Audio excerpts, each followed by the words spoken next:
नमस्कार, स्वागत है आपका डीबी लाइव ब्रेकिंग में। मैं हूं समीर आत्मज मिश्र और मेरे साथ हैं अमलेंदु उपाध्याय। दिल्ली की सियासत में जो सरगर्मी है काफ़ी बढ़ गई है। अब ये कयास लगाए जा रहे हैं अरविंद केजरीवाल के इस्तीफे की घोषणा के बाद दिल्ली का अगला मुख्यमंत्री कौन होगा, आम आदमी पार्टी का कौन नेता होगा जो दिल्ली की कमान संभालेगा, विधानसभा में दिल्ली का मुख्यमंत्री बनेगा।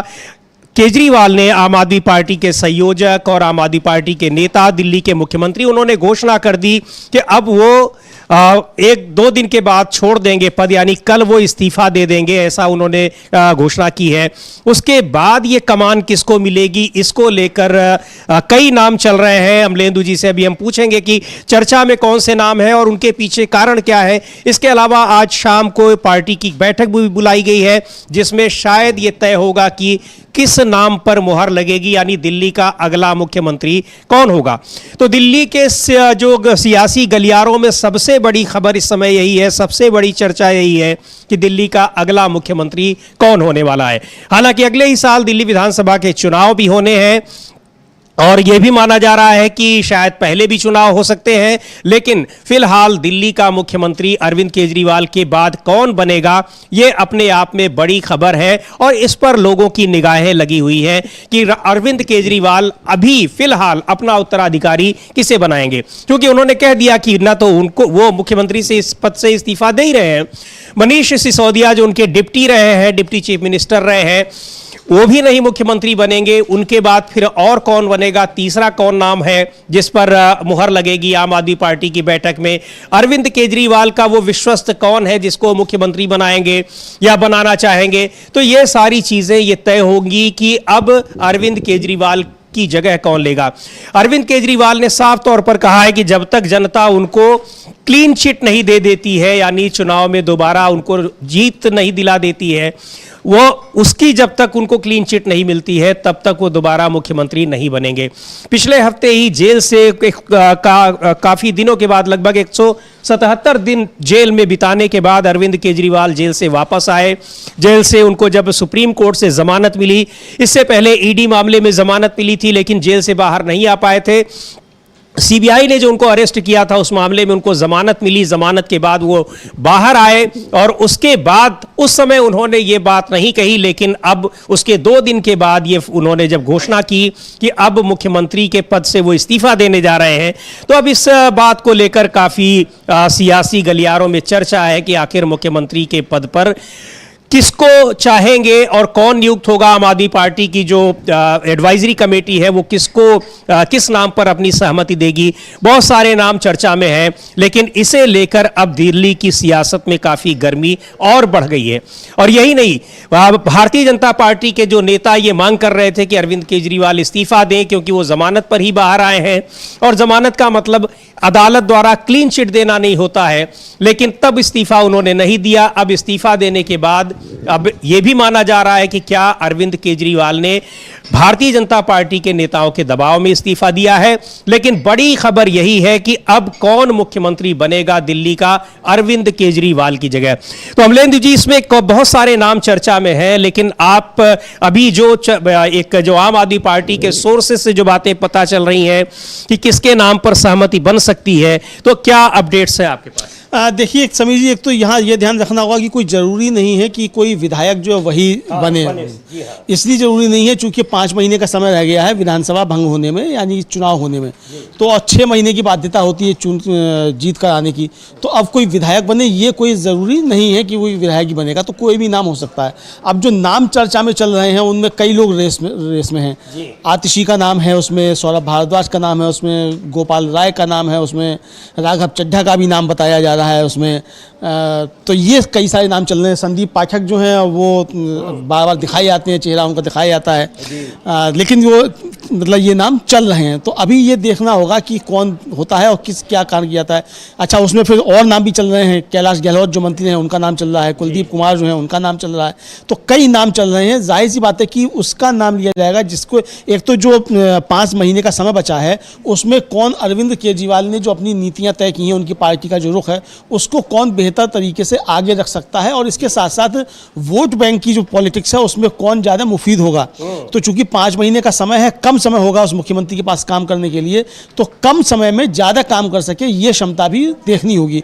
और एक और जो बात देखना होगा वही देखना होगा कि कौन पार्टी के प्रति और अरविंद केजरीवाल के प्रति वफादार रहेगा, ताकि कोई दूसरा चंपाई सोरेन या कोई एकनाथ शिंदे पैदा ना हो जाए। तो ये भी ध्यान रखना होगा। तो बहुत सारी चीजों को ध्यान में रखते हुए अमलेंदु जी, जो आम आदमी पार्टी के तमाम चेहरे हमें दिखते रहते हैं, चर्चा में रहते हैं, वो नाम सारे मुख्यमंत्री के तौर पर चलाए जा रहे हैं, लेकिन ये भी हो सकता है कि भारतीय जनता पार्टी या प्रधानमंत्री नरेंद्र मोदी की रणनीति की तरह आम आदमी पार्टी भी कोई ऐसा नाम सामने ला सकती है जिसकी बिल्कुल चर्चाएं नहीं है। तो इसमें वही आपने जैसा बताया कि महज 5-6 महीने अब रह गए हैं उसको काम करने के लिए, लेकिन किसी भी नाम पर सहमति बनेगी, पर बहुत महत्वपूर्ण बात यह है कि सहमति उसी के नाम पर बनेगी जिसे अरविंद केजरीवाल चाहेंगे। अब किस पर होगा ये शायद आज की बैठक में ये तय हो जाएगा।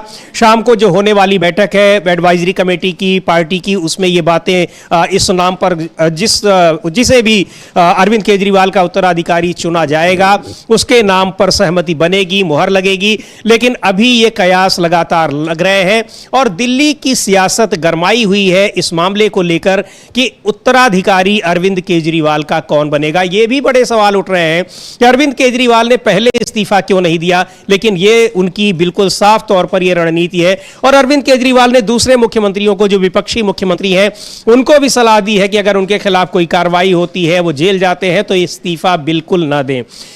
ये बिल्कुल साफ है कि ये जो आरोप है विपक्ष के कि जांच एजेंसियों का किस तरह से सरकार दुरुपयोग करती है और कर रही है, उसके खिलाफ एक तरह से ये आंदोलन की भी उनकी शुरुआत बताई जा रही है।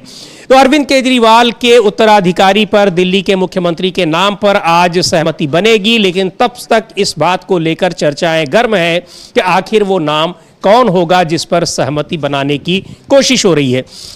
तो आज की बैठक में यह बात तय होगी, लेकिन दिल्ली के मुख्यमंत्री के नाम को लेकर जो चर्चाएं हैं, और जैसा अभी अमलेंदु जी ने बताया कि सौरभ भारद्वाज का भी नाम है। सौरभ भारद्वाज ने थोड़ी देर पहले एक बयान जारी किया, एक बार सुनते हैं कि उन्होंने क्या कहा। लेकिन कई नाम ऐसे तैर रहे हैं, बहुत से ऐसे नाम हैं जो आम आदमी पार्टी के चेहरे के रूप में अक्सर मीडिया में दिखते रहते हैं, उनके बयान चर्चा में रहते हैं, या फिर वो दिल्ली की सरकार में मंत्री हैं।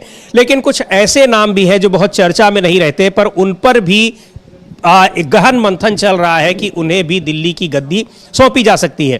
फिलहाल सुनते हैं सौरभ भारद्वाज ने क्या कहा है। टाइमलाइन ये है कि कल ये फैसला मुख्यमंत्री जी ने जनता के बीच में रखा है। कल इतवार था, आज ईद की छुट्टी है, लिहाजा कल यानी कि मंगलवार को जो पहला वर्किंग डे आता है उसमें मुख्यमंत्री अपने इस्तीफे को दे देंगे, और इस्तीफा जैसे ही मंजूर होगा उसके बाद विधायक दल की जो है बैठक होगी। विधायक दल अपना एक नेता चुनेंगे, जो नेता चुना जाएगा वो अपना स्टेक टू पावर, जो अपना क्लेम है, वो उपराज्यपाल के माध्यम से राष्ट्रपति को अपना क्लेम देंगे।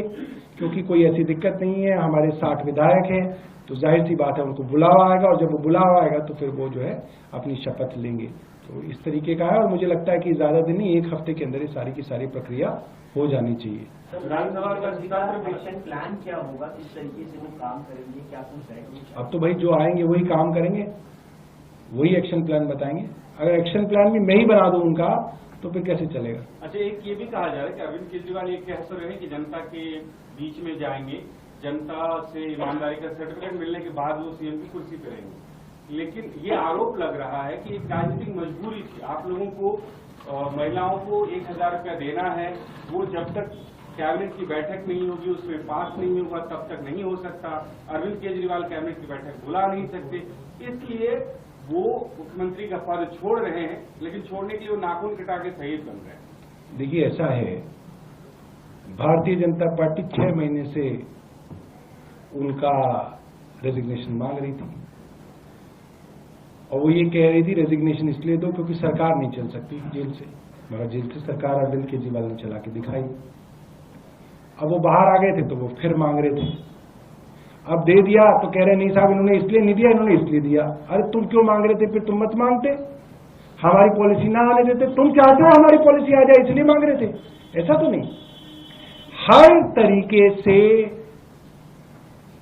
सरकार के काम किए जा सकते हैं, मुख्यमंत्री को इजाजत थी कि वो जितनी भी फाइलें एजी के पास भेजी जानी है वे फाइलें साइन कर सकते थे और सारी की सारी फाइलें उनकी साइन की हुई जाती हैं। दूसरी बात, जब से मुख्यमंत्री अरविंद केजरीवाल मेजॉरिटी से बने, फरवरी 2014 से, माफ कीजिएगा 15 से, तब से लेकर अब तक बंदिशें ही बंदिशें मुख्यमंत्री जी के पास रही हैं। मगर बंदिशों में भी जो काम कर ले उसका नाम अरविंद केजरीवाल है, इसीलिए जनता बार बार उनको वोट डालती है। तो ये सब तो कुतर्क हैं, ये सब जो है भारतीय जनता पार्टी परेशान है। मैं कल एक भारतीय जनता पार्टी के बहुत बड़े नेता से मिला, नाम बताऊंगा तो आप वो नाराज हो जाएंगे, और एक नहीं कईयों से मिला। एक जगह मुलाकात हो गई, फिर एक जगह आज सुबह एक भारतीय जनता पार्टी के नेता से बातचीत भी हो रही थी। तो उन्होंने मुझे कहा कि हमारे यहां ये चर्चा हो रही थी भारतीय जनता पार्टी के बीच में कि जहां भारतीय जनता पार्टी की सोच खत्म होती है वहां केजरीवाल की सोच शुरू होती है। ये चर्चा चल रही है आज भारतीय जनता पार्टी में, क्योंकि वो लोग सपने में भी नहीं सोच सकते थे कि कोई आदमी सत्ता त्याग कर सकता है। उनके यहां तो झगड़े होते हैं सत्ता के लिए, लॉबिंग होती है, कोई आरएसएस का आदमी होता है, कोई जो है गडकरी जी का आदमी होता है, कोई जो है किसी और का आदमी होता है, कोई राजनाथ जी का आदमी होता है, सब लोग आके दिल्ली। तो दिल्ली में आम आदमी पार्टी के भीतर ये इस बात को लेकर चर्चा जारी है। अरविंद केजरीवाल के घर पर पार्टी के वरिष्ठ नेताओं का आने जाने का, मिलने जुलने का सिलसिला जारी है। शाम को पीएसी की बैठक है और उसमें तय होगा कि अरविंद केजरीवाल का उत्तराधिकारी कौन बनेगा, यानी दिल्ली का अगला मुख्यमंत्री। अरविंद केजरीवाल के इस्तीफा देने के बाद अरविंद केजरीवाल ने घोषणा की है कि वो इस्तीफा दे देंगे कल। उनके इस्तीफे के बाद दिल्ली का मुख्यमंत्री कौन बनेगा, इस पर मंथन चल रहा है, गहन मंत्रणा चल रही है। और दिल्ली में अरविंद केजरीवाल के घर पर आम आदमी पार्टी के वरिष्ठ नेताओं का लगातार आना जाना लगा हुआ है। और किस नाम पर सहमति बनेगी, किस नाम को आगे बढ़ाया जाएगा, सौरभ भारद्वाज कह रहे थे कि यह विधायक दल की बैठक में तय होगा। विधायक दल की बैठक में ही तय होता है। कानूनी प्रक्रिया, संवैधानिक प्रक्रिया यही है, लेकिन यह भी बात है कि जिसको पार्टी आला कमान चाहता है वही विधायक बनता है मुख्यमंत्री। और जरूरी नहीं कि विधायक ही बने, क्योंकि उसके पास ये सुविधा होती है कि 6 महीने के भीतर वो विधानसभा का चुनाव लड़कर जीत सकता है। तो अब ये तमाम नाम चल रहे हैं। अमलेंदु जी, अब इस को लेकर जो ये चर्चाएं चल रही हैं आम आदमी पार्टी को लेकर, अगला मुख्यमंत्री कौन होगा, उस पर अब आपको क्या लग रहा है कि जो ये बहुत महत्वपूर्ण बात, या जो हम कह रहे हैं कि brain storming Bharatiya Janata party के भीतर बहुत ज्यादा हो रही है या आम आदमी पार्टी के भीतर? आम आदमी पार्टी में तो ये जो अभी कहा सौरभ भारद्वाज ने कि बीजेपी वाले ये सोचते हैं, या बीजेपी वालों के यहाँ एक धारणा है कि केजरीवाल की सोच वहां से शुरू होती है जहां बीजेपी की खत्म होती है, सौरभ भारद्वाज कह रहे थे। तो यह सही भी बात है कि फिर जाहिर सी बात है कि आम आदमी पार्टी के लोगों को भी शायद किसी चौंकाने वाले नाम का ही अंदेशा हो। बिल्कुल समीर जी, एकदम चौंकाने वाला नाम ही आएगा जो भी आएगा, चूंकि जो कह रहे थे अभी सौरभ भारद्वाज की चर्चा हो रही है कि जहाँ बीजेपी की सोच खत्म होती है वहाँ अरविंद केजरीवाल की सोच शुरू होती है, तो इसमें तो कोई दो राय नहीं है। असल में देखिए, दोनों एक ही पाठशाला से निकले हुए व्यक्ति हैं, मतलब भारतीय जनता पार्टी भी और अरविंद केजरीवाल, ये पाठशाला दोनों की एक ही है। लेकिन अरविंद केजरीवाल पढ़े लिखे हैं, भारतीय जनता पार्टी में पढ़े लिखे लोगों की कमी है, और उनके यहाँ सबसे ज़्यादा पढ़े लिखे व्यक्ति जो है वो प्रधानमंत्री नरेंद्र मोदी हैं, जो कि एंटायर पॉलिटिकल साइंस में एमए हैं। तो ये समझा जा सकता है कि वो उनकी सोच कहाँ तक जाएगी और अरविंद केजरीवाल की सोच कहाँ तक जा सकती है। तो ये किसी ने नहीं सोचा था, भारतीय जनता पार्टी ने तो बिल्कुल नहीं सोचा होगा कि अरविंद केजरीवाल बाहर आकर और इस्तीफा दे देंगे। अब जो ये बात कही जा रही है समीर जी की चूंकि वो साहब सीएम के ऑफिस नहीं जा सकते थे और वहाँ जाके फाइलों पर दस्तखत नहीं कर सकते थे, तो भाई अगर सीएम इसलिए इस्तीफा दिया, अगर अरविंद केजरीवाल ने ये अगर मान भी लिया जाए, तो ये शर्त तो जगह, अगर 6 महीने के बाद भी अरविंद केजरीवाल चुनकर आ जाते हैं जनता के जरिए, तो ये शर्तें तो तब भी लागू रहेंगी। बिल्कुल भाई, सुप्रीम कोर्ट ने ये थोड़ी कह दिया है कि चुनाव तक जो है आप नहीं जा पाएंगे और चुनाव के बाद दोबारा चुन के आ जाएंगे तो आप चले जाएंगे सचिवालय, तो ये शर्तें तब भी जारी रहेंगी। तो तब भी अगर अरविंद केजरीवाल चुन के पहुंचते हैं, तभी अगर वो करते हैं, तो फिर ये क्या होगा? तो ये भारतीय जनता पार्टी को एक जबरदस्त सेटबैक समझा जा सकता है कि अरविंद केजरीवाल ने जिस तरीके से भारतीय जनता पार्टी में हमला किया, चूंकि अभी तो भारतीय जनता पार्टी हमलावर थी, अब भारतीय जनता पार्टी हमला कर ही नहीं पा रही, सोच नहीं पा रही कि उसे हमला करना किस लिए है। तो ये अरविंद केजरीवाल ने एक तरीके से लंबी बढ़त भारतीय भारतीय जनता पार्टी के ऊपर ले लिया और एक नई चुनौती बीजेपी के सामने पेश कर दी है। विधानसभा चुनाव में समय कम है, यह भी मांग कर दी कि आप पहले चुनाव करा लीजिए, महाराष्ट्र के साथ चुनाव करा लीजिए। तो अब महाराष्ट्र के साथ चुनाव करा लीजिए, ये मांग करना जो ये भी बीजेपी के लिए परेशानी का सबब है कि भाई पहले चुनाव तो जब महाराष्ट्र के समय पे चुनाव नहीं हो रहे हैं तो ये दिल्ली के पहले कैसे करा लिए जाए। तो बहुत सारी समस्याएं बीजेपी के सामने अरविंद केजरीवाल ने खड़ी करनी है समीर जी बिल्कुल। और ये बड़ी खबर ये है कि आम आदमी पार्टी के भीतर इस बारे में गहन मंत्रणा चल रही है कि अरविंद केजरीवाल का उत्तराधिकारी कौन होगा, यानी दिल्ली का अगला मुख्यमंत्री कौन होगा। क्योंकि अरविंद केजरीवाल ने ऐलान कर दिया है कि वो कल अपने पद से इस्तीफा दे देंगे, दिल्ली के मुख्यमंत्री पद से इस्तीफा दे देंगे। उनकी जगह आम आदमी पार्टी का कोई दूसरा नेता मुख्यमंत्री बनेगा। कौन होगा वो नेता, इसको लेकर गहन मंथन चल रहा है। और ये बात आज पार्टी की शाम को होने वाली पीएसी की बैठक में स्पष्ट हो जाएगी कि किसे आम आदमी पार्टी अपना अगला मुख्यमंत्री दिल्ली का चुनती है, बनाती है। और इधर बीच पड़ोसी राज्य हरियाणा में जहां चुनाव होने हैं, मुख्यमंत्री के पद को लेकर, हालांकि वहां भी चुनाव की प्रक्रिया चल रही है, वोटिंग वहां 5 अक्टूबर को होगी, लेकिन मुख्यमंत्री के नाम को लेकर घमासान मचा हुआ है। और वो घमासान वहां भारतीय जनता पार्टी के भीतर मचा हुआ है। घमासान यह मचा हुआ है कि पार्टी के वरिष्ठ नेता और पूर्व मंत्री अनिल विज ने कहा है कि वो अपनी दावेदारी पेश करेंगे कि भाई उनको मुख्यमंत्री बनाया जाए। 6 बार के विधायक हैं, वो तब विधायक हुआ करते थे भारतीय जनता पार्टी के जब गिने चुने विधायक भारतीय जनता पार्टी के हरियाणा में होते थे, और अब वो 7वीं बार चुनाव लड़ रहे हैं। वो अपने मुख्यमंत्री के पद की दावेदारी करेंगे। 2014 में जब बीजेपी ने वहां पूर्ण बहुमत से सरकार बनाई थी, तब भी अनिल विज का नाम मुख्यमंत्री के तौर पर चल रहा था, लेकिन उनका नंबर नहीं आया। दूसरी बार सरकार बनी तब भी नहीं आया। और अब उनको लग रहा है कि अब तो कम से कम दूसरे लोग नहीं कह रहे हैं तो मैं ही अपनी दावेदारी अपनी तरफ से पेश कर दूं। लेकिन उनकी दावेदारी की हवा निकाल दी पार्टी आला कमान ने। यह कह दिया कि नायब सिंह सैनी के नेतृत्व में चुनाव लड़ा जा रहा है और पार्टी जीतती है तो वही मुख्यमंत्री बनेंगे। और बड़ी बात यह भी है कि अभी कुछ महीने पहले, लोकसभा चुनाव से पहले, जब भारतीय जनता पार्टी, जब कई राज्यों में विधानसभा चुनाव हुए थे, मध्य प्रदेश, छत्तीसगढ़, राजस्थान, तो मध्य प्रदेश जैसे राज्य में जो सिटिंग मुख्यमंत्री थे उनको भी मुख्यमंत्री पद का फेस नहीं बताया गया। यह कहा गया कि मुख्यमंत्री का नाम बाद में तय होगा। छत्तीसगढ़ में कई बार मुख्यमंत्री रहे रमन सिंह का भी नाम नहीं फेस के रूप में आगे बढ़ाया गया। लेकिन अब यानी वो सारे चुनाव प्रधानमंत्री नरेंद्र मोदी के फेस पर लड़े गए, पर हरियाणा का चुनाव प्रधानमंत्री मोदी के फेस पर नहीं लड़ा जा रहा है। और दूसरी ओर भारतीय जनता पार्टी आला कमान जिस नाम पर, जिस फेस पर चुनाव लड़ रही है, अब उस फेस पर आपत्ति जताने वाले पार्टी के भीतर वरिष्ठ नेता सामने आ गए हैं। अमलेंदु जी, अब इस चीज को क्या कहा जाए कि सीधे तौर पर मुझे लग रहा है कि पहली बार मुख्यमंत्री के नाम पर ऐसा जो मुखर रूप से कहने वाला कि मुझे बनाना चाहिए और मैं बनूंगा, ये अनिल विज ही कह रहे हैं। ये पिछले 10 साल की जो भारतीय जनता पार्टी है। और समीर जी, पिछले 10 वर्षों में ये पहली बार हो रहा है कि वह फेस सामने रख के बीजेपी चुनाव लड़ रही है जी, वरना तो मोदी जी सब जगह चुनाव लड़ते थे, बने रहते थे। हाँ। अब मोदी जी अगर चुनाव से गायब हो गए तो आप समझ सकते हैं बीजेपी की क्या वहाँ स्थिति होने जा रही है। अगर सरकार बनने की कोई भी संभावना होती तो फेस मोदी जी होते। तो यानी अब मोदी जी का फेस बचाने की तरफ भारतीय जनता पार्टी बढ़ रही है। और जैसे ही भारतीय जनता पार्टी मोदी जी का फेस बचाने की तरफ बढ़ रही है तो वहाँ तमाम जो फेस है वो सामने आकर के लड़ाई लड़ रहे हैं। अब इसमें नायब सिंह सैनी मुख्यमंत्री हैं। अब जनता कह रही है कि अगर बीजेपी की सरकार बन भी गई तो नायब सिंह सैनी नहीं, खट्टर फिरा के बन जाएंगे। और खट्टर को लेकर बहुत ज़्यादा नाराजगी है। ये तभी इनको हटाया गया, उसकी किसी तरीके से खट्टर के प्रति नाराजगी जो उसको कम किया जाए। तो यानी नायब सिंह सैनी नहीं बनने जा रहे हैं, ये जनता भी समझ रही है अगर हो जाता है। दूसरा ये समझिए जी कि केवल अनिल विज ने दावा पेश नहीं किया है, वो जो राव इंद्रजीत सिंह केंद्रीय मंत्री हैं, उन्होंने भी दावा पेश कर दिया है। और उन्होंने कहा है कि मुझे बनना चाहिए, जनता चाहती है। तो ये भारतीय जनता पार्टी के अंदर अभी से मतलब ताल खुदा नहीं, उससे पहले टर की आवाज़ें जो आना शुरू हो गई हैं।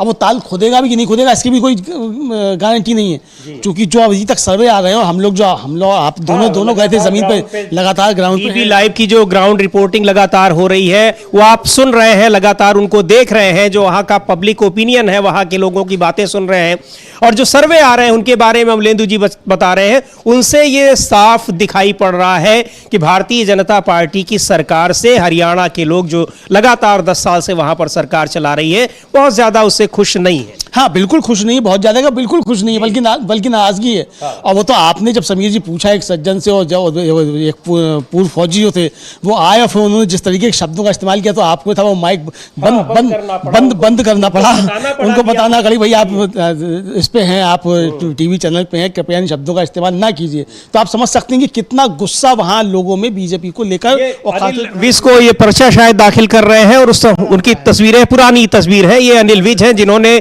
दावेदारी की है कि मैं अपनी दावेदारी पेश करूंगा मुख्यमंत्री के तौर पर, सबसे वरिष्ठ विधायक हूं, सीनियर नेता हूं, और मुझे मुख्यमंत्री बनाना चाहिए पार्टी को। जी हाँ समीर जी, हुआ ये कि एक आपको मतलब ये जो है 2014 में भी दावेदार थे मुख्यमंत्री पद के, और दावेदार थे ये 2019 में भी, और अभी नायब सिंह सैनी का जो मंत्रिमंडल बना उसमें इनको जगह नहीं दी गई, तो इस पर इन्होंने काफ़ी रोष व्यक्त किया था। तो अनिल विज जाहिर सी बात है सीनियर लीडर तो हैं, दूसरे एक और जो सीनियर लीडर थे रामविलास शर्मा जो समझ आते थे वो निकल के बाहर ही चले गए, इंडिपेंडेंट लड़ रहे हैं, तो उनका टिकट कट गया। तो ये भारतीय जनता पार्टी के अंदर अब तफरका जो बहुत ज़्यादा मच रहा है हरियाणा में, इसको साफ तौर पर समझा सकता है। जी बिल्कुल, और ऐसी स्थिति में कि जब टिकट वितरण हुआ, जो पहली लिस्ट आई 67 कैंडिडेट्स की भारतीय जनता पार्टी की हरियाणा में, उसके बाद पार्टी छोड़ने वालों का एक तांता सा लग गया। फिर दूसरी लिस्ट के बाद और ज्यादा नेताओं ने, कई वरिष्ठ नेताओं ने, मंत्रियों ने, विधायकों ने, पार्टी पदाधिकारियों ने पार्टी छोड़ दी, कई निर्दलीय चुनाव भी लड़ रहे हैं। ऐसी स्थिति में पार्टी के भीतर से मुख्यमंत्री पद को लेकर वरिष्ठ नेताओं की दावेदारी अगर सामने आ रही है, तो यह दिखा रहा है कि पार्टी के भीतर क्या चल रहा है, किस तरह से खलबली मची हुई है। और इसके पीछे भी यह बात कही जा रही है कि यह असर जो 303 से 240 सीटों तक पहुंचने का है, यह उसका असर है। इसीलिए प्रधानमंत्री मोदी के फेस पर चुनाव नहीं लड़ा जा रहा है, यह भी उसी के असर का परिणाम है। और दूसरी ओर जो लगा, कई नेता वहां पर अपनी दावेदारी अब पेश करने लगे हैं चुनाव से पहले ही, ये भी उसी का असर है। और यही नहीं, जो तमाम नेता पार्टी छोड़कर चले गए और अभी भी जा रहे हैं, ये भी उसी का असर है, जो भारतीय जनता पार्टी लोकसभा में चुनाव में 303 से 240 पर सिमट गई है। बिल्कुल समीर जी, उसी का प्रभाव है ये, और जाहिर सी बात है कि ये आगे बढ़ रहा है। हरियाणा का चुनाव देखिए समीर जी, पहले क्यों कराया गया, समय से पहले करा लिया गया, 1 महीना पहले करा लिया गया, वो इसलिए करा लिया गया, वरना तो साथ साथ होते महाराष्ट्र हरियाणा के चुनाव। चूंकि अल्पमत की सरकार चल रही थी और 6 महीने की बाध्यता थी सदन बुलाने की, अगर बुला लिया जाता तो सरकार गिर जाती। तो इसलिए ना बुलाना पड़े तो चुनाव की घोषणा कर दी गई, और चुनाव के बीच चुनाव में इस्तीफा हाँ, और चुनाव में इस्तीफा देना पड़ा। और अगर ये इस्तीफा नहीं होता, चुनाव की घोषणा नहीं होती, तो विपक्ष मांग करता कि बुलाओ, और बुलानी पड़ती, और उसमें अविश्वास प्रस्ताव पेश होता और सरकार गिर जाती। तो प्रशासनिक मशीनरी अपने कब्जे में रखनी थी वहाँ बीजेपी को, इसलिए समय से पहले चुनाव कराया गया, और बीच चुनाव में फिर वो विधानसभा भंग कर दी गई। अब केयर टेकर चीफ मिनिस्टर बने हुए हैं नायब सिंह सैनी। तो ये समझा जा सकता है कि बीजेपी के अंदर किस तरीके से चीज़ें चल रही हैं। तो बीजेपी में तो खैर बहुत दिक्कतें हैं ही, और दूसरी तरफ से जो एक गठबंधन महाज हुआ है इनेलो का, बीएसपी का, और एचएलपी जो है वो गोपाल कांडा की जो एचएलपी उसको लेकर वीडियो वायरल हो रहा है। उसको दीपेंद्र हुड्डा ने भी उसको शेयर किया है कि वो कांडा जो कहते हुए सुने जा रहे हैं कि वो हम ही सरकार बनाएंगे और बीजेपी की सरकार बनेगी, ये कहते हुए सुने जा रहे हैं। तो वो सवाल कर रहे हैं कि ये तो पहले ही बता दिया कि ये बी टीम है। तो इस तरीके बहुत सी चीज़ें चल रही हैं। तो अब बिल्कुल इस गठबंधन में आपको बता दें दर्शकों कि इनेलो जो है इंडियन नेशनल लोकदल चौटाला की जो पार्टी है उसका है, और बहुजन समाज पार्टी का गठबंधन हुआ है। अब वो पार्टी हरियाणा लोक हित पार्टी जो हलोपा है, यानी जो गोपाल कांडा की पार्टी है, उनके साथ अब गठबंधन से चुनाव लड़ रही है। और अब ये कहा जा रहा है कि ये गठबंधन भारतीय जनता पार्टी को पूरे राज्य में सपोर्ट कर रहा है। उसके बदले में जो सिरसा सीट जहां से गोपाल कांडा चुनाव लड़ रहे हैं, वहां से वो जीत भी चुके हैं। गोपाल कांडा के पक्ष में शायद भारतीय जनता पार्टी के कैंडिडेट का नाम वापस लिया जाए, और अगर वापस लिया जाता है तो इसका मतलब ये गठबंधन भारतीय जनता पार्टी के साथ चुनाव लड़ रहा है, और यहां पर गोपाल कांडा को सपोर्ट कर रहा है। और गोपाल कांडा और पूरा का पूरा यह गठबंधन इनेलो और बसपा का, वो भारतीय जनता पार्टी को सपोर्ट करेगा। तो ये अपने आप साफ है। और भारतीय जनता पार्टी चुनाव से पहले जो ये दावा कर रही थी कि वो अकेले चुनाव लड़ेगी, तो पहली बात तो यह कि गठबंधन के साथी उससे अपने आप अलग हो गए। लेकिन अब वो गठबंधन के सहयोगियों को तलाश रही है, क्योंकि उसे चुनाव में उसकी जो आशंकाएं हैं चुनाव हारने की वो बढ़ती जा रही हैं। तमाम सर्वे और स्थानीय लोगों की जो प्रतिक्रियाएं हैं, स्थानीय लोगों का जो मूड दिखाई पड़ रहा है वो उसको बहुत पॉजिटिव नहीं लग रहा है। और यही स्थिति जम्मू कश्मीर में भी जो चुनाव होने हैं 3 चरणों में, वहां पहले चरण का चुनाव 18 तारीख को है और उससे पहले वहां भी भारतीय जनता पार्टी के लिए तमाम तरह की परेशानियां सामने आ रही हैं। स्थिति यहां है कि जो कश्मीर घाटी की 47 सीटें हैं उनमें से महज 19 सीटों पर भारतीय जनता पार्टी चुनाव लड़ रही है। 28 सीटों पर उसको कैंडिडेट नहीं मिले हैं चुनाव लड़ाने के लिए। तो इन स्थितियों में यह दिखाई पड़ रहा है कि भारतीय जनता पार्टी के सामने जो चुनावी राजनीति इन राज्यों की है वहां किस तरह से है। अब बहुत बड़ा सवाल यह है कि आखिर अब भारतीय जनता पार्टी अब किस तरफ जा रही है। पार्टी के भीतर जो एक अनुशासन की बात कही जा रही थी और अनुशासन से ज्यादा पिछले 10 साल में कोई पार्टी आला कमान के खिलाफ नहीं बोलता था, तो इसके पीछे डर कहा जाता था, लेकिन वो डर गायब हो गया है।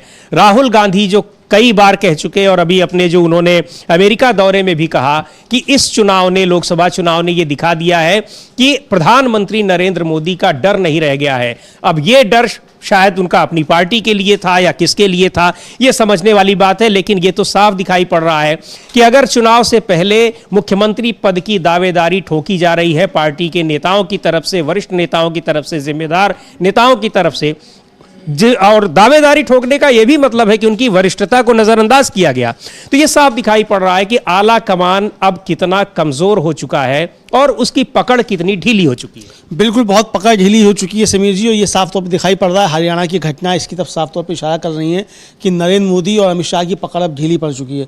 एक तो आपको ये कहना पड़ रहा है कि साहब नायब सैनी ही चीफ मिनिस्टर बनेंगे, वरना तो आप चीफ मिनिस्टर की घोषणा करते ही नहीं थे। यहाँ तक कि 2019 में भी खट्टर की आपने घोषणा नहीं की दोबारा की कि यही बनेंगे। तो अब आपको अगर घोषणा करनी पड़ रही है कि नायब सिंह सैनी ही बनेंगे, तो समझा जा सकता है कि कितना दबाव है और किस तरीके से, जब अनिल विज बोल रहे हैं, राव इंद्रजीत सिंह बोल रहे हैं, रामविलास शर्मा जो है पूरी लिस्ट आने से पहले जाकर निर्दलीय अपना नामांकन कर देते हैं, वो कंबोज जो आपके ओबीसी मोर्चा के अध्यक्ष थे वो इस्तीफा दे देते हैं, नायब सिंह सैनी मनाने के लिए पहुंचते हैं तो हाथ भी नहीं मिलाते हैं और फिर बाद में जाकर के वो कांग्रेस में शामिल हो जाते हैं। तो ये सारी चीज़ें देखी जा सकती हैं, समझी जा सकती हैं कि किस तरीके से नरेंद्र मोदी और अमित शाह का जो डर था बीजेपी के अंदर भी वो खत्म हो रहा है। तो जो डरो मत का नारा जो राहुल गांधी ने दिया, वो नारा सिर्फ बाहरी काम नहीं कर रहा है, वो नारा बीजेपी के अंदर भी अब काम कर रहा है। तो क्या अब बीजेपी भी किसी विखंडन की तरफ बढ़ रही है, ये देखना होगा। तो इसीलिए समझा यह जाता है समीर जी, जो तमाम राजनीतिक विश्लेषक चर्चा करते हैं वो यही चर्चा है कि हरियाणा के चुनाव के बाद और जो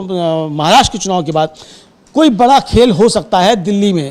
बिल्कुल। और जो पृथ्वीराज चौहान है वहाँ के पूर्व मुख्यमंत्री हैं महाराष्ट्र के, और नरसिम्हा राव की सरकार में मंत्री हुआ करते थे पीएमओ में, उन्होंने तो साफ साफ कहा है कि इसके बाद महाराष्ट्र के चुनाव के बाद नायडू और नीतीश जो है वो केंद्र में कोई खेल करेंगे। तो ये चीज़ें अब चलना शुरू हो गई हैं और पूरे राजनीतिक गलियारों में इस तरीके की चीज़ें चल रही हैं। तो अब देखना ये है कि हरियाणा का चुनाव किस तरीके से भारतीय जनता पार्टी के लिए मुसीबत खड़ा करता है, क्या होता है। और इधर दिल्ली में जिस तरीके से अरविंद केजरीवाल ने नई चुनौती पेश कर दी है बीजेपी के सामने, तो बीजेपी इससे कैसे निपटती है, क्योंकि अभी तक तो अरविंद केजरीवाल से निपटने के और तरीके सोचे जा रहे थे। अब वो ईडी सीबीआई सब काम नहीं कर रही हैं। जब वो काम नहीं कर रही है तो अरविंद केजरीवाल का इस्तीफा मांगा जा रहा था, वो इस्तीफा भी जब काम नहीं किया तो अरविंद केजरीवाल ने खुद इस्तीफा दे दिया। और वो दिन क्या चुना है अरविंद केजरीवाल ने, दिन चुना है उन्होंने 17 सितंबर जो प्रधानमंत्री नरेंद्र मोदी का जन्मदिन होता है।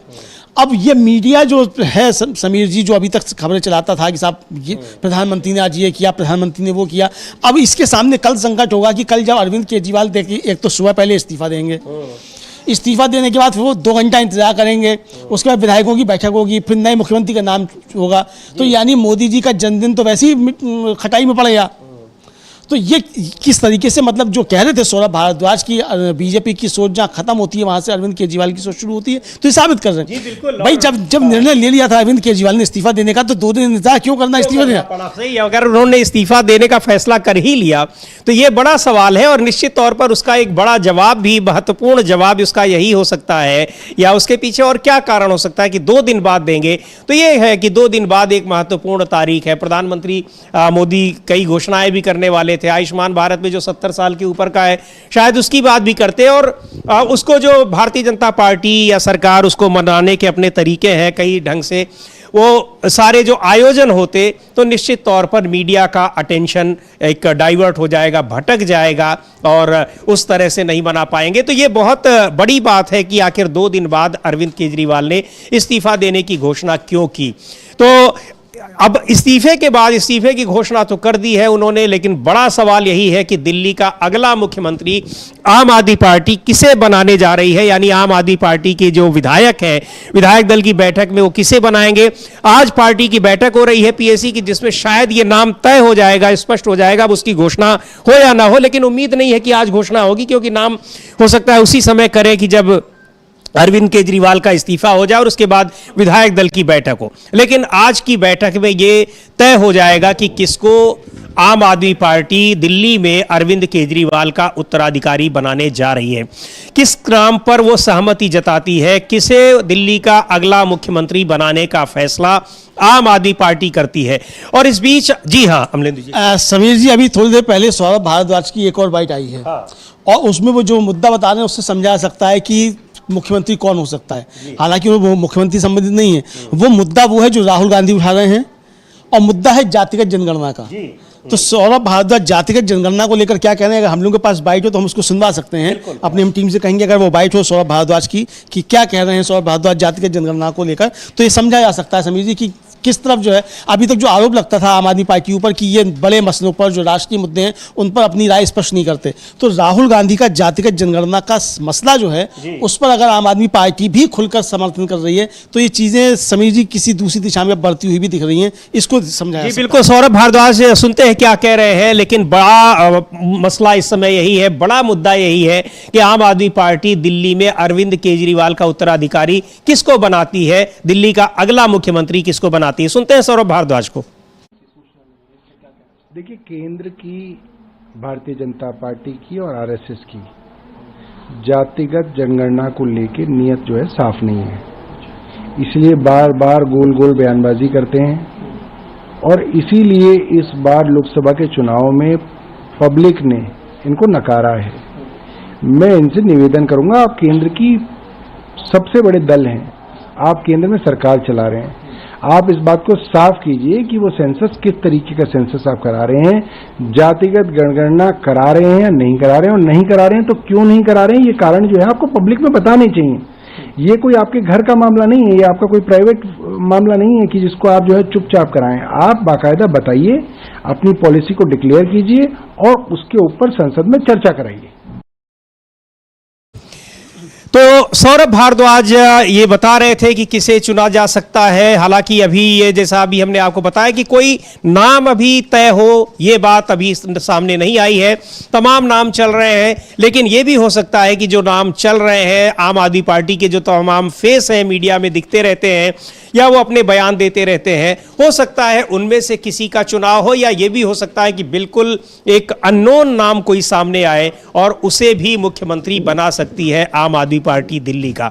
यानी अरविंद केजरीवाल के उत्तराधिकारी को लेकर जो तमाम जो कयास लग रहे हैं उनमें यह भी है कि कोई नया नाम भी सामने आ सकता है। हालांकि नए नाम को लेकर भी अमलेंदु जी बहुत सारे कयास लग रहे हैं, और कौन से नाम ऐसे हैं जो इन जो तमाम जो चर्चित नाम है आम आदमी पार्टी के, उनके अलावा नए नामों की अगर हम बात करें तो ऐसे कौन से नाम हैं जिन पर बात हो रही है या असंभावना जताई जा रही कि ये भी हो सकते हैं दिल्ली के मुख्यमंत्री?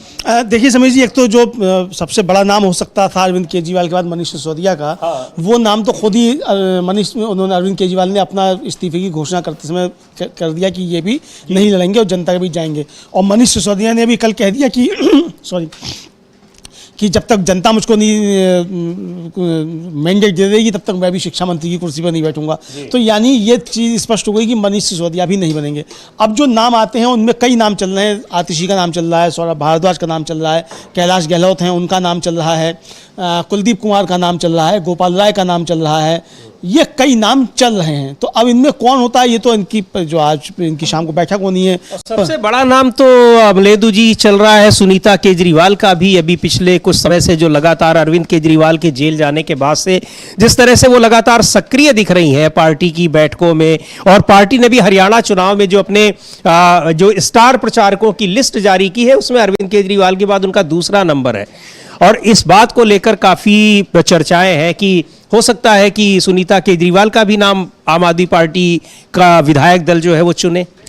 अगर समीर जी जीतन राम मांझी और चंपाई सोरेन के प्रकरणों से अगर सबक लेना है तो निश्चित तौर पर सुनीता केजरीवाल का नाम आएगा फिर, अगर कोई सबक लेना है। लेकिन यहाँ वो स्थिति इसलिए नहीं है चंपाई सोरेन किसी के बनने की या जीतन राम किसी के बनने की, चूंकि 6 महीने मतलब 5 महीने में तो चुनाव होने ही होने हैं। तो इसलिए कोई अगर चंपाई सोरेन बनेगा भी या जीतन राम मांझी बनेगा भी तो वो अपनी भी राजनीति खत्म करेगा और कहीं का नहीं रहेगा। तो ये चीज़ें स्पष्ट हैं, तो इसलिए ये अच्छे तौर पे समझा सकता है कि इस ऐसी स्थिति यहाँ नहीं है। लेकिन अगर इससे कोई सबक लेना है तो सुनीता केजरीवाल का नाम फिर आगे चल सबसे पहले आ सकता है। और जैसा आपने बताया कि हरियाणा की जो सूची जारी हुई स्टार प्रचारकों की, उसमें अरविंद केजरीवाल के बाद पहला नाम जो है वो सुनीता केजरीवाल का है। तो यानी एक तरीके से ये तो स्थापित हो गया कि अब पार्टी में अगर कोई नंबर 2 की पोजीशन है तो वो सुनीता केजरीवाल की पोजीशन है। लेकिन अब सुनीता केजरीवाल को बनाया जाता है नहीं बनाया जाता है, ये उनकी शाम की जो उनकी PSC होगी, पॉलिटिकल अफेयर्स कमेटी की बैठक होगी, उसमें तय होगा। तो अभी ये देखेंगे कि वो कौन किसको तय करते हैं, फिर उसके बाद विधायक तय करेंगे इस्तीफा देने के बाद। तो अभी तो नामों पर चर्चा चलती रहेगी जब तक कि अरविंद केजरीवाल इस्तीफा दे नहीं देते हैं और विधायक दल की बैठक किसी को चुन नहीं लेती है। लेकिन यहाँ एक बात महत्वपूर्ण ये है समीर जी कि किसी भी ऐसे व्यक्ति का भी नाम हो सकता है कि जो विधायक ना हो, क्योंकि 5 महीने का समय, तो सुनीता केजरीवाल का नाम भी हो सकता है। तो इसमें कोई दो राय नहीं है कि उनका नाम भी चल रहा है और वो नाम भी हो सकता है, क्योंकि विधायक चुनने की अभी कोई संकट नहीं है और कोई सीट खाली नहीं करनी पड़ेगी उनको मुख्यमंत्री का पद पे बने रहने के लिए, क्योंकि 5 महीने में चुनाव होना ही होना, वो 6 महीने की बाध्यता है। जी बिल्कुल। और बड़ी खबर यह है कि अब लगातार अरविंद केजरीवाल के घर पर आम आदमी पार्टी के नेताओं का आना जाना लगा है, जमावड़ा है। मनीष सिसोदिया ने थोड़ी देर पहले मुलाकात की है, उसके अलावा दूसरे नेता राघव चड्ढा ने मुलाकात की है। आम आदमी पार्टी में इस समय गहन मंत्रणा चल रही है कि किसे अरविंद केजरीवाल की जगह दिल्ली के मुख्यमंत्री पद की कुर्सी सौंपी जाए। और बड़ा सवाल यह है कि आखिर अरविंद केजरीवाल ने 2 दिन बाद यानी 17 सितंबर को ही पद छोड़ने की, इस्तीफा देने की बात क्यों की? घोषणा उन्होंने कल ही कर दी, 15 सितंबर को ही, लेकिन उन्होंने कहा कि मैं आज नहीं बल्कि परसों 2 दिन बाद 17 सितंबर को मुख्यमंत्री पद से इस्तीफा दूंगा। तो मुख्यमंत्री पद से वो इस्तीफा देंगे और उसके बाद नया मुख्यमंत्री चुना जाएगा। आम आदमी पार्टी की विधायक दल की बैठक में ये तय होगा। लेकिन जो तमाम नाम चल रहे हैं उनको लेकर कयास लग रहे हैं। पिछले कई उदाहरणों से भी सीख लेने की बात कही जा रही है कि किसे वो अपना उत्तराधिकारी चुनेंगे नहीं चुनेंगे। दिल्ली में आम आदमी पार्टी के वरिष्ठ नेताओं ने, यहां तक कि मनीष सिसोदिया ने भी कई बार ये आरोप लगाया है कि यहाँ ऑपरेशन लोटस की भी कोशिश हो रही है। तो ये सारी चीजें उसमें है। और अभी जो अरविंद केजरीवाल के घर नेताओं का जमावड़ा लग रहा है लगातार। राघव चड्ढा भी पहुंचे हैं, मनीष सिसोदिया भी पहुंचे हैं और शाम को PSC की बैठक भी है जिसमें अरविंद केजरीवाल के उत्तराधिकारी का नाम तय होगा। तो राघव चड्ढा, मनीष सिसोदिया और जो भी नेता हैं आम आदमी पार्टी के, वो सभी लोग पहुंच रहे हैं। मंत्रणा जारी है। आम आदमी पार्टी के कार्यालय में बैठक होगी और उसमें फिर ये बात तय होगी, स्पष्ट होगी कि किसे बनाया जाए दिल्ली का मुख्यमंत्री। तो दिल्ली के मुख्यमंत्री के नाम को लेकर चर्चाएं हैं। और जैसा कि ये कहा जा रहा है कि अरविंद केजरीवाल ने कहा भी है कि चुनाव पहले भी कराए जा सकते हैं। वैसे जो ड्यू डेट है वो अगले साल है, फरवरी में, शायद जनवरी फरवरी में चुनाव होने भी हैं। ऐसी स्थिति में अचानक अरविंद केजरीवाल का इस्तीफा देना और नए मुख्यमंत्री को बनाना और फिर 5 महीने के बाद चुनाव में जाना, ये सारी चीजें ऐसी हैं जो भारतीय जनता पार्टी के लिए एक संकट की स्थिति है। भारतीय जनता पार्टी लगातार लगभग पिछले 25 साल से कोशिश में है कि वो यहाँ पर सरकार बना ले, लेकिन उसकी सरकार बनाने की स्थिति नहीं आ पाई। 10 साल केंद्र में रहने के बावजूद दिल्ली में वो अपने विधायकों की संख्या भी 2.5 में नहीं पहुंचा पा रही है। ऐसी स्थिति में क्या वो दिल्ली की लड़ाई लड़ने को तैयार है? यह भी बड़ा सवाल है। यानी अरविंद केजरीवाल का जेल से बाहर आकर फिर इस्तीफा देना, आम आदमी पार्टी का दूसरा दिल्ली में मुख्यमंत्री बना देना, क्या ये सारी चीजें भारतीय जनता पार्टी के पक्ष में होंगी या उसको नुकसान पहुंचाने वाली होंगी? तो बड़ी खबर यह है कि लगातार अरविंद केजरीवाल के घर पर आम आदमी पार्टी के नेताओं का जमावड़ा लगा हुआ है, आना जाना शुरू है। राघव चड्ढा, मनीष सिसोदिया, तो ये क्या कौन से ये इन नाम क्या ये भी समझा जाए अमलेंदु जी कि ये जो नाम हम सुन रहे हैं, और मनीष सिसोदिया के नाम पर तो बिल्कुल सीधे तौर पर मना कर दिया है। क्या राघव चड्ढा इस सूची में शामिल है, इस लिस्ट में शामिल है जिन नामों पर कयास लग रहे हैं? बिल्कुल सूची में शामिल हो सकते हैं। राघव चड्ढा भी, उनका भी नाम हो सकता है, क्योंकि वो काफ़ी नज़दीकी समझे जाते हैं। हालांकि जब अरविंद केजरीवाल जेल में थे तो उनको लेकर के बहुत सारी बातें भी चल रही थी, और उस समय वो दिखाई नहीं पड़ रहे थे, दिल्ली से बाहर थे, विदेश में थे। तो हालांकि अब उनकी शादी हुई थी तो उस समय वो गए हुए थे, आंखों का उनका था, अपनी दिक्कतें थी, लेकिन उनका नाम भी हो सकता है। तो वो नाम भी आगे चल रहा है। अब कौन होता है कौन नहीं होता है ये तो समीर जी अब देखिए, तो उनको तय करना है।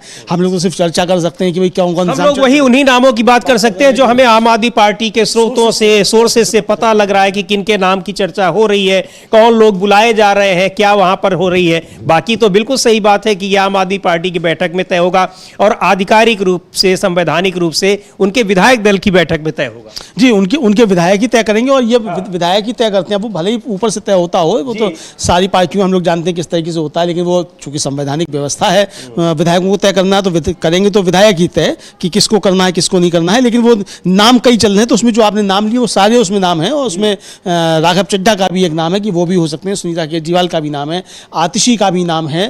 लेकिन एक जो बड़ी बात है समीर जी, वो ये है कि कल आतिशी एक टीवी चैनल पे थी, तो उन्होंने कहा कि उनसे पूछा गया कि अरविंद केजरीवाल अगर इस्तीफा दे देंगे तो क्या वो मुख्यमंत्री आवास में रहेंगे कि नहीं रहेंगे। तो उन्होंने कहा कि वो निश्चित तौर पर मुख्यमंत्री आवास छोड़ देंगे, और जैसे और विधायक रहते हैं उसी तरीके से रहेंगे, क्योंकि वो कट्टर ईमानदार हैं, और वो उन्होंने साबित कर दिया है कि उनसे ज़्यादा ईमानदार कोई नहीं है, तो इसलिए वो छोड़ देंगे। तो बहुत सारी बातें जो अरविंद केजरीवाल को लेकर के की जा रही थी कि अब किस तरीके से उनकी राजनीति बदल गई है, क्या है, तो ये एक तरीके से आतिशी ने कल एक टीवी चैनल पर ये घोषणा कर दी। और आतिशी का भी नाम उन लोगों में शामिल है जिनके लिए कयास लग रहे हैं कि वो भी मुख्यमंत्री बन सकते हैं, क्योंकि आतिशी, मनीष सिसोदिया ने जब शिक्षा मंत्री का पद छोड़ा, उसके बाद उनका पद, उनके विभाग आतिशी को मिले, और एक बड़ा पोर्टफोलियो है। पहली बार वो मंत्री बनी, लेकिन उनको एक बड़ी जिम्मेदारी दी गई। तो ये भी माना जा रहा है कि इस स्थिति में, और आम आदमी पार्टी जब से बनी है तब से वो पार्टी की सदस्य है, कार्यकर्ता है, नेता है। बहुत सारे नाम हैं। अभी हम लोग देख रहे थे विजुअल्स में, मनीष सिसोदिया, राघव चड्ढा, ये सभी लोग अरविंद केजरीवाल के घर पहुंच रहे हैं। बैठकों का दौर जारी है वहां, और शाम को पीएसी की मीटिंग है। उस मीटिंग में शायद इस बात का फैसला हो कि किसे मुख्यमंत्री बनाया जाएगा दिल्ली का। अरविंद केजरीवाल का उत्तराधिकारी दिल्ली में कौन होगा? एक बार सुनते हैं जो सौरभ भारद्वाज ने आज सुबह जो बात कही है, इस जो चर्चाएं चल रही हैं मुख्यमंत्री के नाम को लेकर, अरविंद केजरीवाल के उत्तराधिकारी को लेकर, क्या कहा है सौरभ भारद्वाज ने। पे टाइमलाइन ये है कि कल ये फैसला मुख्यमंत्री जी ने जनता के बीच में रखा है। कल इतवार था, आज ईद की छुट्टी है, लिहाजा कल यानी कि मंगलवार को जो पहला वर्किंग डे आता है उसमें मुख्यमंत्री अपने इस्तीफे को दे देंगे, और इस्तीफा जैसे ही मंजूर होगा उसके बाद विधायक दल की जो है बैठक होगी। विधायक दल अपना एक नेता चुनेंगे।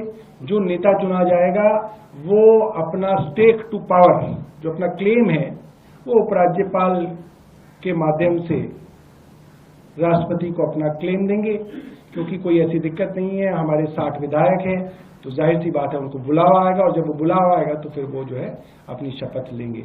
तो इस तरीके का है, और मुझे लगता है कि ज्यादा दिन नहीं, 1 हफ्ते के अंदर ये सारी की सारी प्रक्रिया हो जानी चाहिए। एक्शन प्लान क्या होगा, किस तरीके से वो काम करेंगे, क्या कुछ है? अब तो भाई जो आएंगे वही काम करेंगे, वही एक्शन प्लान बताएंगे। अगर एक्शन प्लान भी मैं ही बना दूं उनका, तो फिर कैसे चलेगा? अच्छा, एक ये भी कहा जा रहा है कि अरविंद केजरीवाल ये कह रहे हैं कि जनता के बीच में जाएंगे, जनता से ईमानदारी का सर्टिफिकेट मिलने के बाद वो सीएम की कुर्सी पे रहेंगे, लेकिन ये आरोप लग रहा है कि एक राजनीतिक मजबूत। तो तमाम नामों पर चर्चा चल रही है। अरविंद केजरीवाल के घर पर आम आदमी पार्टी के नेताओं का जमावड़ा लगा हुआ है। पार्टी के तमाम बड़े नेता वहां आ रहे हैं, और दिल्ली का अगला मुख्यमंत्री यानी अरविंद केजरीवाल के इस्तीफा देने के बाद दिल्ली का मुख्यमंत्री कौन होगा, इस बात को तय करने के लिए बैठकों का दौर चल रहा है। और शाम को जो उनकी जो पार्टी की पीएसी की बैठक है उसमें शायद इस नाम पर सहमति बने, या उस नाम पर एक तरह से कहिए मोहर लग जाए। लेकिन अरविंद केजरीवाल का ये जो कदम है कि जेल से आने के बाद और जेल से जाने से पहले वो लगातार कह रहे थे कि मैं इस्तीफा नहीं दूंगा, उन्होंने नहीं दिया, जेल से ही मुख्यमंत्री का काम करते रहे। हालांकि उसको लेकर तमाम बंदिशें लगाई हैं जब जमानत देने पर सुप्रीम कोर्ट ने, लेकिन तब भी उन्होंने नहीं कहा। जेल से आने के बाद जब उन्होंने ये घोषणा की तो अपने आप में चौंकाने वाली घोषणा थी, और ये कहा जा रहा है कि इसके पीछे अरविंद केजरीवाल की अपनी कोई रणनीति है। लेकिन उन्होंने बहुत सारी बातें कही हैं, और सबसे बड़ी बात ये कि जिस तरह से इन सारे मुद्दों को, इस पूरे प्रकरण में जांच एजेंसियों के राजनीतिक दुरुपयोग की बात की है, उसे लेकर उन्हें अपने जो साथी हैं, विपक्ष के साथी हैं, उनका भी साथ मिल रहा है। आरजेडी के नेता, सांसद, राज्यसभा सदस्य मनोज झा ने अरविंद केजरीवाल के इस्तीफे को लेकर कुछ कहा है, सुनते हैं। और इस मामले में अब काफी जो चर्चाएं हैं, गर्म है कि दिल्ली का अगला मुख्यमंत्री कौन बनता है, किसके नाम पर सहमति बनती है। लेकिन उससे पहले सुन लेते हैं एक बार मनोज झा ने, जो आरजेडी के सांसद हैं, उन्होंने अरविंद केजरीवाल के इस्तीफे की घोषणा के मामले में क्या कहा है। केजरीवाल के हम तो ट्रायल पे भी जाएंगे और लोगों के भी रेडी है, और सीबीआई ईडी इन्वेस्टिगेट तो कर रही है लिकर पॉलिसी केस में, मगर उनके पास अब इतना हिम्मत नहीं है कि वो ट्रायल फिर से कर पाए। 48 घंटे की भी बात करी थी अरविंद केजरीवाल ने कल, उस पर बीजेपी तो कह रही है कि 48 घंटे में ऐसा क्या हो जाएगा। देखिए, बीजेपी क्या कह रही है मैं उस पर तवज्जो नहीं देता, पूरा केस उन्हीं का बनाया हुआ है। हेमंत सोरेन जी की रिहाई के वक्त हाईकोर्ट ने क्या टिप्पणी की, दो शीर्ष नेताओं ने जरूर पढ़ा होगा। तमाचा किसके मुंह पर था? तमाचा वेंडेटा पॉलिटिक्स को उपकरण की तरह इस्तेमाल करने वालों पर था। वही तमाचा अभी आप अगर सुप्रीम कोर्ट की टिप्पणी को पढ़े, तो मैं तो सिर्फ इतना कहूंगा, बाज आइए इस राजनीति से, क्योंकि कल को आप सत्ता से बाहर होने वाले हैं। लेकिन आपने इन एजेंसीज का कैरेक्टर बदल के रख दिया, आप भी इसकी जद में आएंगे, हमें अच्छा नहीं लगेगा। तो आरजेडी नेता मनोज झा सीधे तौर पर यह कह रहे हैं, दो बातें अमलेंदु जी उन्होंने स्पष्ट की कि एक तो आप जा रहे हैं चुनाव, आप यानी प्रधानमंत्री पद से हट रहे हैं, उनका कहने का आशय यही था। और दूसरे ये कि जिस तरह का एक आपने एक ट्रेंड सेट किया है राजनीतिक दलों के खिलाफ इन जांच एजेंसियों का, अगर उसी ट्रेंड के हिसाब से आने वाली सरकारें भी काम करती रहीं तो क्या होगा। महत्वपूर्ण बातें हैं, और ये लगातार ये सवाल उठ रहे हैं लोकसभा चुनाव के नतीजों के बाद से ही कि ये सरकार चलने वाली नहीं जाने वाली है। विपक्ष भी लगातार इस तरह के सवाल उठा रहा है, और भारतीय जनता पार्टी के भीतर जिस तरह की गतिविधियां देखी जा रही हैं, हलचलें देखी जा रही हैं, और एनडीए के सहयोगी दलों की तरफ से जो उनकी कार्यशैली देखी जा रही है, उससे विपक्ष के इन आरोपों को बल मिल रहा है कि ये सरकार टिकने वाली नहीं जाने वाली है। ताजा तरीन यह है कि हरियाणा में जो विधानसभा चुनाव हो रहे हैं, वहां मुख्यमंत्री के दावेदार के रूप में अब कई नेता सामने आ रहे हैं। भारतीय जनता पार्टी ने आधिकारिक रूप से नायब सिंह सैनी, जो मौजूदा मुख्यमंत्री हैं, निवर्तमान मुख्यमंत्री हैं, उन्हीं को फेस बना रखा है। यानी भारतीय जनता पार्टी आधिकारिक रूप से यह कह रही है कि चुनाव जीतने के बाद नायब सिंह सैनी ही मुख्यमंत्री रहेंगे। लेकिन पार्टी में अब कई दावेदार आ गए हैं। अनिल विज ने साफ तौर पर कहा कि मैं अपनी दावेदारी पेश करूंगा। इसके अलावा राव इंद्रजीत सिंह भी कह रहे हैं। ये सारी चीजें क्या बता रही हैं अमलेंदु जी? ये सारी चीज़ें ये बता रही हैं समीर जी, एक तो जो मुख्यमंत्री का चेहरा है, वो खुद जिस सीट से लड़ना चाहता था उसे वो नहीं मिली, जिस सीट से जीत के आया वो नहीं मिली, यानी उसमें ही कॉन्फिडेंस नहीं कि हाँ, उसी में कॉन्फिडेंस नहीं। तो ये अच्छे तरीके से समझाया जा सकता है कि वहाँ स्थिति क्या है। अब जो लोग नाम अपने ले रहे हैं तो वो ये बताना चाहते हैं, मुझे लगता है कि जो है कि भाई हम भी जो है वो दौड़ में हैं, तो इसके पीछे एक रणनीति भी हो सकती है समीर जी। ऐसा नहीं है कि अंदर की चीज़ें हों, ये रणनीति भी हो सकती है कि जो अपने लोग हैं उनको ये संदेश दिया जाए कि हम भी मुख्यमंत्री की दौड़ में हैं, तो हमारे लोग जो है बीजेपी के साथ टिके रहें, ताकि वो छोड़ के ना भाग जाएं, जिस तरीके से बीजेपी के खिलाफ माहौल बना हुआ है। हाँ, पूरी भगदड़ चुनाव में जो कैंडिडेट्स के नामों की घोषणा हुई, पहली लिस्ट आई, उसके बाद से लगातार भारतीय जनता पार्टी छोड़ने वालों का तांता लगा हुआ है। बिल्कुल। और समीर जी, आपको याद होगा कि हम लोग जब गए थे अभी झज्जर, गुड़गांव वगैरह सब गए थे, तो गुड़गांव में जैसे हम लोग हीरो होंडा से अंदर घुसे थे, तो वो होम डेकार करके एक जो बड़ी सी था, वो शोरूम था, उसमें हम लोग घुसे, और उनके जो ओनर थे खन्ना साहब, उनसे हम लोगों ने बातचीत की, तो उन्होंने क्या खुले तौर पे कहा था, किस तरीके से कि खट्टर ही यहाँ सब कुछ चला रहे हैं, ये उनका कहना था। नहीं, वहाँ तो कई व्यापारी समुदाय के लोग आए और उन्होंने ये बताया भी कि भारतीय जनता पार्टी के खिलाफ बड़ा माहौल है, और सही आप कह रहे हैं कि पार्टी खट्टर चला रहे हैं। हाँ, खट्टर चला रहे हैं। तो खट्टर को लेकर बहुत ज़्यादा जो नाराजगी है, तो एक तो उसको मोड़ा जा सके और ये बताया जा सके कि साहब यहाँ खट्टर जो है वो मुख्यमंत्री नहीं बनेंगे, और भी कई दावेदार हैं या सैनी ही नहीं है और भी कई दावेदार हैं, तो ये भी बताया जा सके। तो ये एक रणनीति भी हो सकती है बीजेपी की समीर जी, ऐसा नहीं है कि ये अंदर सी चीज़ें चल रही हो और उठापटक मच रही हो। तो अगर उठापटक है तो साफ तौर पर समझा जा सकता है कि ये बीजेपी के अंदर अब वो अनुशासन नहीं रहा और लोग मोदी जी को आंख दिखा रहे हैं। और अगर ये मिली भगत से हो रहा है, रणनीति के तहत हो रहा है, तो ये समझा जा सकता है कि बीजेपी सरकार में नहीं आ रही है और बीजेपी अपने को हारा हुआ समझ रही है। तो उसने अपने अंदर ही ये बताने की कोशिश की है कि साहब सैनी ही दावेदार नहीं है या खट्टर ही जो है मुख्यमंत्री नहीं बनेंगे, और भी लोग मुख्यमंत्री बन सकते हैं, तो किसी के नाम पर भी मुख्यमंत्री बन सकते हैं, तो किसी के नाम पर भी वोट मिल जाए। तो इस तरह की चीज़ें भी, ये अंदरूनी रणनीति भी हो सकती है जी बीजेपी। बिल्कुल। और जो चुनावी राज्य है, खासतौर से अगर हम लोग हरियाणा और जम्मू कश्मीर की बात करें, तो जम्मू कश्मीर में भी विधानसभा चुनाव 3 चरणों में होने हैं। पहले चरण का मतदान 18 तारीख को यानी परसों ही होने वाला है। और भारतीय जनता पार्टी ने वहाँ जो श्रीनगर संभाग है, श्रीनगर का इलाका है, वहाँ की 47 में से महज 19 सीटों पर ही अपने कैंडिडेट खड़े किए हैं। यानी 28 सीटों पर उसे कैंडिडेट नहीं मिले हैं और वहाँ या फिर वो चुनाव उस लड़ने की उसकी क्षमता नहीं है, जो भी कारण है। और लोकसभा चुनाव में भी श्रीनगर में 3 सीटें जो थी वहाँ पर चुनाव कैंडिडेट उनको नहीं मिले थे और खड़े नहीं किए थे। इन स्थितियों में और जब हरियाणा जैसे राज्य में जहाँ लगातार 2 बार से यानी पिछले 10 साल से भारतीय जनता पार्टी की सरकार है, वहाँ पार्टी के नेताओं के भीतर जिस तरह की बयानबाजी आ रही है, देखने को मिल रही है, उथल पुथल मची है, पार्टी छोड़ने वाले नेताओं का तांता लगा हुआ है। वो साफ दिखा रहा है कि भारतीय जनता पार्टी न तो चुनाव में जीतने को लेकर आश्वस्त है और न ही भविष्य को लेकर आश्वस्त है। जी, भविष्य को लेकर तो बिल्कुल भी आश्वस्त नहीं है समीर जी, ये तो साफ तौर पर समझ में आ रहा है। प्रधानमंत्री नरेंद्र मोदी भी जिस तरीके से बुझी बातें उन्होंने की हैं, हालांकि अब वो दोबारा फिर जा रहे हैं हरियाणा, जाएंगे दोबारा, उनका फिर कार्यक्रम है, तो मतलब एकदम से छोड़ नहीं देंगे वो कि साहब छोड़ दिया कि हम हार मान ली। तो देखिए, किसी भी राजनीतिक दल में ये तो होना ही चाहिए कि आखिरी दम तक लड़ना चाहिए, हार नहीं माननी चाहिए। तो वो बीजेपी कर रही है, लेकिन वो समझ भी रही है कि हम हार रहे हैं। तो अब जो बीजेपी लड़ाई लड़ रही है वो हारी हुई लड़ाई लड़ रही है, आप इसको इस तरीके से समझ सकते हैं। तो दिक्कतें तो बीजेपी में बहुत ज़्यादा ये भी है कि अब राहुल गांधी भी आज आ गए हैं, वापस आ गए हैं अमेरिका से। अब उनकी एंट्री हरियाणा चुनाव में अब होने वाली है। तो इन स्थितियों में अब फिर से एक बार राहुल गांधी वर्सेस प्रधानमंत्री मोदी ये चलेगा। और इसको लेकर और कांग्रेस पार्टी में जिस तरह से वहां एक आत्मविश्वास दिखाई पड़ रहा है, हालांकि वो चुनावी नतीजों में कितना सामने आएगा ये देखने वाली बात होगी, लेकिन पिछले 2 चुनाव की तुलना में इस बार कांग्रेस पार्टी का जो आत्मविश्वास है वो देखते हुए बन रहा है। पार्टी के भीतर वहां भी तमाम तरह के मतभेद रहे, कुछ नेताओं ने नाराजगी जताई टिकट वितरण को लेकर, कुछ ने पार्टी छोड़ी भी, लेकिन वो स्थिति कम से कम नहीं दिखाई पड़ रही है जो भारतीय जनता पार्टी की वहां पर है। ऐसी स्थिति में भारतीय जनता पार्टी के सामने न केवल एक पार्टी के भीतर वहां राज्य इकाई में उथल पुथल मची हुई है, बल्कि जो पिछले 10 साल में मजबूत केंद्र का एक हनक दिखाई पड़ती थी, वो भी काफी कमजोर दिखाई पड़ रही है। जी बिल्कुल, काफ़ी कमज़ोर दिखाई पड़ रही है। बीजेपी काफ़ी कमज़ोर दिखाई पड़ रही है, उसकी हनक भी कमज़ोर दिखाई पड़ रही है। और राहुल गांधी ने जो कहा था कि वो डर निकल गया, वो साफ तौर पर समझा जा सकता है। और समीर जी, ये डर जो निकल गया है वो प्रधानमंत्री की बातों में भी दिखाया जा सकता है कि उन्हें भी ये एहसास हो गया है कि उनका डर निकल गया है। और इसीलिए उनको जब वो जाते हैं डोडा में, कश्मीर में, जो जम्मू कश्मीर में जाकर अपनी सभा करते हैं, तो आखिर में जब भारत माता की जय के नारे लगवाते हैं और आवाज़ें हल्की आती थी, तो उनको कहना पड़ता है कि इतनी जोर से नारे लगाओ कि वो मोहब्बत की और नफरत की दुकान के सारे पोल जो है वो गिर जाए।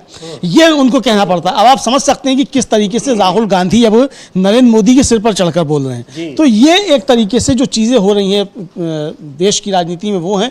और दिल्ली की राजनीति में भी जो इस समय की सबसे बड़ी खबर है समीर जी, वो ये है कि मनीष सिसोदिया और राघव चड्ढा अरविंद केजरीवाल के घर पहुँचे हैं। शाम को पीएससी की उनकी जो पॉलिटिकल अफेयर्स कमेटी है उसकी बैठक होगी और उसमें शायद चर्चा, उसमें मोहर लग सकती है कि कौन अगला मुख्यमंत्री होगा। लेकिन कल अरविंद केजरीवाल के इस्तीफा देने के बाद ही जब विधायकों की बैठक होगी उसमें तय किया जाएगा कि मुख्यमंत्री दिल्ली का कौन होगा।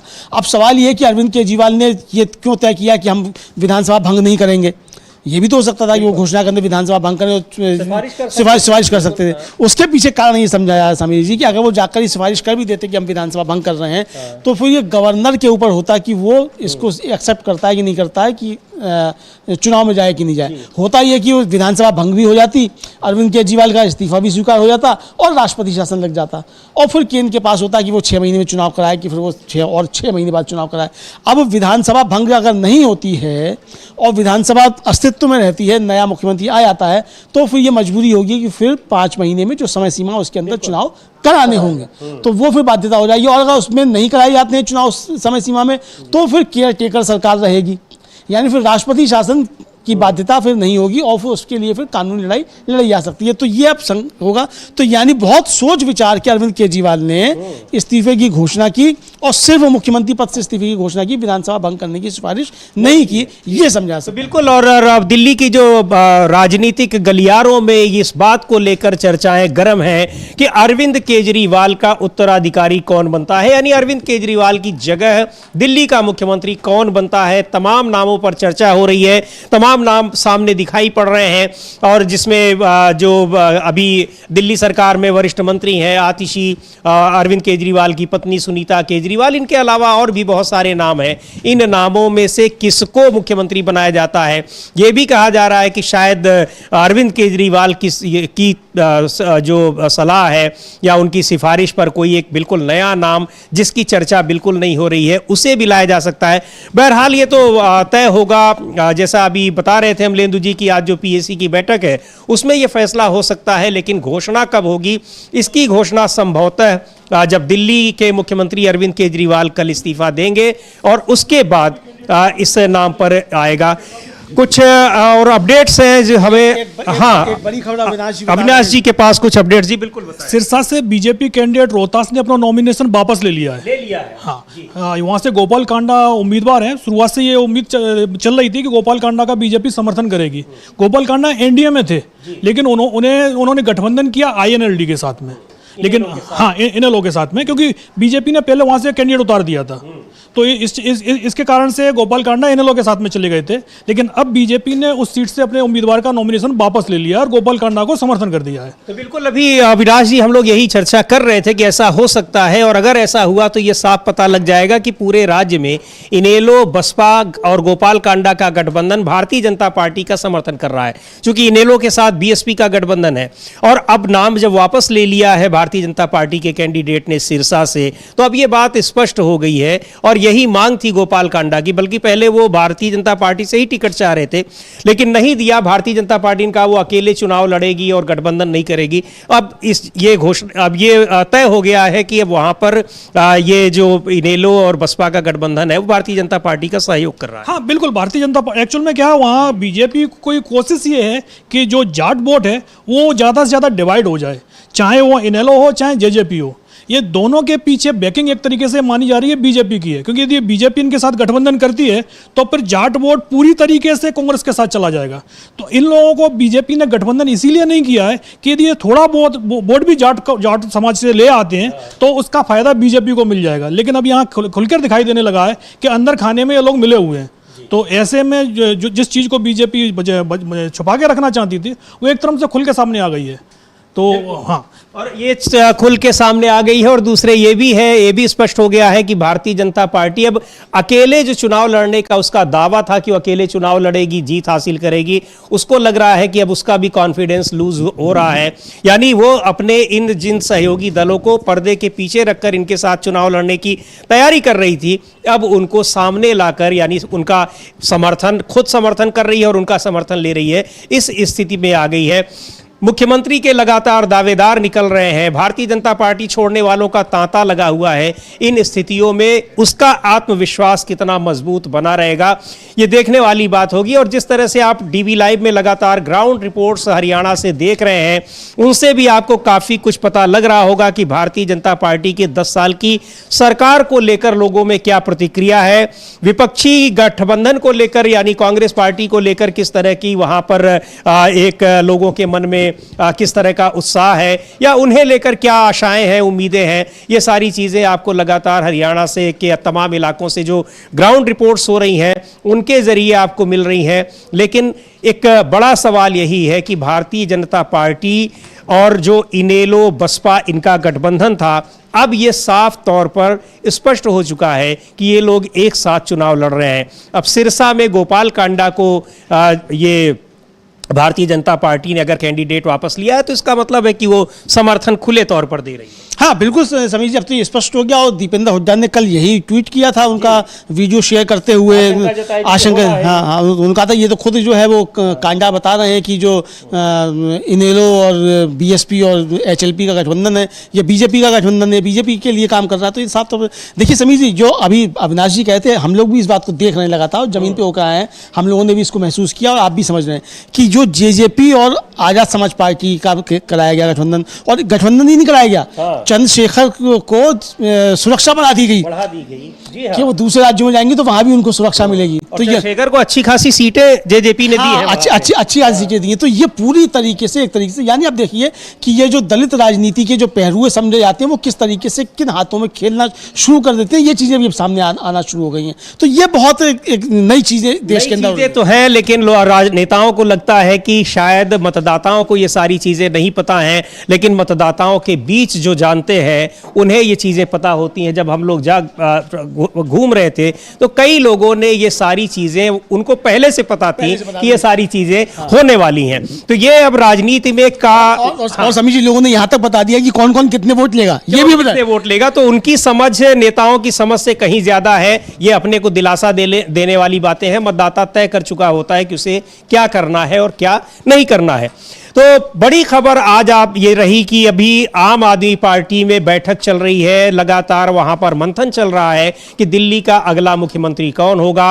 और हरियाणा में आज नाम वापसी का आखिरी दिन है, तो सिरसा में भारतीय जनता पार्टी के कैंडिडेट ने नाम वापस ले लिया। वहां जो हरियाणा लोकतांत्रिक पार्टी है उसके कैंडिडेट गोपाल कांडा चुनाव लड़ रहे हैं और उनका इनेलो, इंडियन नेशनल लोकदल और बहुजन समाज पार्टी के साथ गठबंधन है। आपको लगातार खबरों के लिए आप बने रहिए डीबी लाइव के साथ। अब मुझे और अमलेंदु उपाध्याय को दीजिए अनुमति। नमस्कार।